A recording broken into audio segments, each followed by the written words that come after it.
Kiongozi, karibu kwenye somo letu la kwanza. Sasa hapa nataka nikuelekeze maana ya futures trading kiundani zaidi, ili uweze kuelewa namna trading ya futures inavyofanya kazi, lakini pia uelewe namna ya kuweza kuitumia na kutengeneza faida bila hasara yoyote.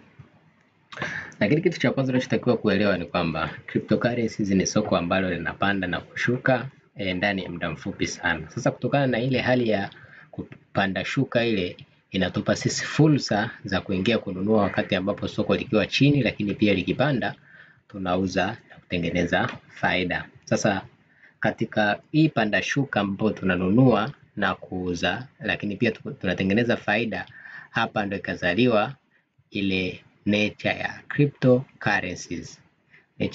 Nature futures. Futures maana yake ni futures, ni mikataba ya kidigitali, zinaitwa perpetual contract, ambazo wewe utaingia makubaliano na exchange yako ambayo unafanyia biashara. Sasa futures ni nini? Futures ni aina ya trading ambayo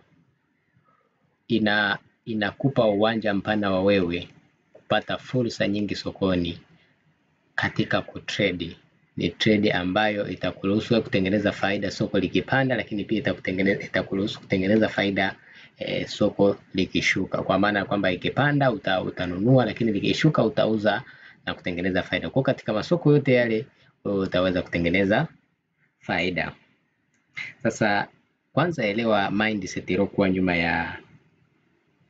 ya futures market. Futures market ni soko ambalo hatununui mali halisi, bali tunaingia makubaliano ya mwelekeo wa bei, kwamba bei kama itapanda wewe una long au unanunua, lakini kama bei itashuka wewe una short au unauza. Sasa kwa lugha nyepesi ni kwamba wewe utatakiwa kubashiri mwelekeo wa soko. Utatakiwa kufanya uchambuzi na kugundua kwamba kumbe soko linashuka. Kama linashuka wewe utauza, au kwa lugha ya futures tunasema uta short market. Hata kama ukishort market maana yake wewe umesell, sawa? Lakini pia kama soko litapanda, uchambuzi wako unakuambia kwamba soko litapanda, wewe uta long market na pia utatengeneza faida. Kitu cha msingi ambacho unatakiwa kuelewa ni kwamba futures market ni soko ambalo wewe unafanya makubaliano na exchange yako. Kwa kama soko litaenda tofauti na wewe utatengeneza hasara. Yaani sio kwamba utaingia floating loss, utatengeneza hasara. Kwa maana ya kwamba kwa mfano umeweka $10, dhamana ya $10, uka average $20, uka average 10x, maana ukapata $100. Sasa wewe kama soko litaenda tofauti na wewe, kwa mfano ume short, au kwa lugha ya nyepesi tuseme umeuza. Sasa ulivyouza soko lenyewe likapanda, maana yake likabai, wewe utaingia hasara ya ile $10 ulioingia. Ile $10 kwa nini inaingia hasara? Maana yake wanachokifanya, wewe ulikopa hela ya kuingia nayo sokoni, wanachokuja kukifanya exchange, wanachukua ile hela yao ili kuavoid liquidation zaidi ya pale ya mtaji wako, ndio maana unapoteza hela. Kwa ukifika liquidation wanachukua kile kiwango ulichokuwa umeweka kama dhamana. Sasa hapo tutakuja kuona kuna modes tofauti ambapo dhamana inaweza kuchukuliwa yote au ikachukuliwa dhamana tu kidogo ile iliyokuwa imeingia sokoni. Dhamana kwa lugha ya futures tunasema ni margin, sawa? Kwa margin itachukuliwa. Sasa tutaangalia kwenye zile modes kwamba ni modi gani wewe ulitumia katika trading.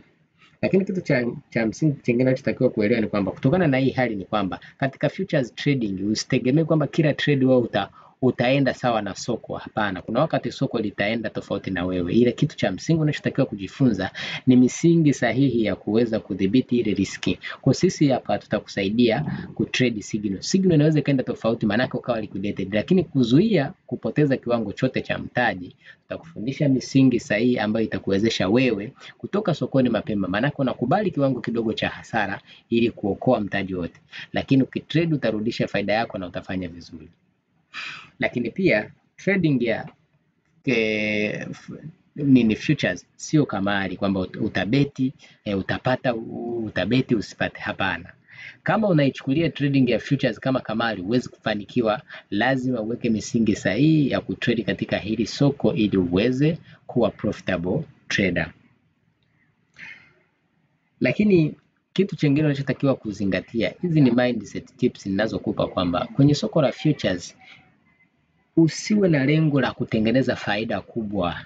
Wewe kuwa na lengo la kutengeneza faida ndogo kwa lengo la kujifunza, lakini ile ndogo unaitengeneza kila siku, manake inajirudia, mwisho wa siku inatengeneza faida kubwa sana. Kwa kwenye soko la crypto in general, kitu cha kwanza tunachoanza nacho, tunalinda mtaji wetu kabla ya kupata faida kubwa, kwa sababu usipolinda mtaji ule utaupoteza, kwa sababu soko la crypto ni volatile sana. Soko la crypto ni volatile sana, kwa usipolinda mtaji wako utaupoteza. Lakini kitu cha msingi ni kwamba unachotakiwa kuelewa, katika soko la crypto tuna aina za masoko. Tuna soko la kupanda, lakini pia tuna soko la kushuka. Sasa ukiwa una trade futures, utakuwa na trade kulingana na trend inavyoenda. Kama soko linapanda, na wewe uta trade soko la kupanda, lakini kama soko linashuka, na wewe pia uta trade soko la kushuka. Lakini kama soko lina consolidate, maana yake linacheza katika kiwango fulani, basi nawe uta trade katika hicho kiwango ukiwa na limit kulingana na hali ya soko inavyoenda. Lakini kitu cha muhimu zaidi ni namna ya kulinda mtaji wako. Kitu cha kwanza unachotakiwa, utakiwa kutumia zaidi ya 2 hadi 5 ya mtaji wako. Sometimes tunaendaga hadi 10% kulingana na mitaji ya watu wetu. Nakuta mtu ana mtaji wa $15, mtu ana mtaji wa $20, mtu ana mtaji wa $30, ni dola kidogo. Kwa sasa wewe trade kwa kutumia 2 hadi 5, sometimes inaenda hadi 10, lakini tumia average ndogo, ila tumia stop loss. Nini maana stop loss? Stop loss maana yake ni kwamba soko limeenda tofauti na wewe. Sasa unachokifanya stop loss ni kwamba umekubali kiwango kidogo cha mtaji wako kipotee kwa ajili ya kulinda mtaji mwingine uliobaki. Kwa maana ukiweka stop loss maana yake ni kwamba sarafu kama ikifikia ile stop loss, kile kiwango kitapotea kidogo, sio kiwango chote cha mtaji wako. Lakini usipoweka stop loss na soko likaendelea kushuka mpaka liquidation price, utapoteza kiwango chote cha mtaji wako. Lakini kitu chengine unatakiwa kujua leverage. Leverage itakuharibia trading. Leverage inaweza kukusaidia kutoka haraka, lakini leverage ikakusaidia kupotea. Sawa? Kwa sasa hapa nadhani next video nitaelekeza terminologies zote. Naona watu mnaweza mkawa hamuelewi ninavyosema leverage, ninavyosema liquidation, ninavyosema nini, ili sasa zote mzielewe kwamba hii ni nini na hii inafanyaje kazi. Asante sana.